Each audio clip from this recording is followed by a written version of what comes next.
Hey everybody, this is Anthony. Back at it again.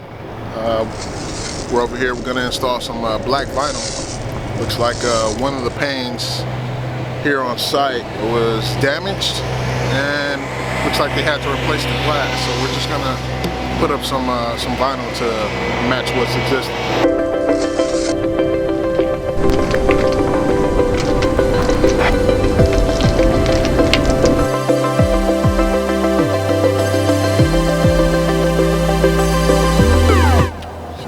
Seems to me, I mean, it looks like they had some things behind the glass that they didn't want the public to actually see, keep down visibility. We wanted to make sure that we provide that service. The job was easy. It's pretty straightforward. Just another job well done by Anthony. Just here learning from the best and solar art towards that.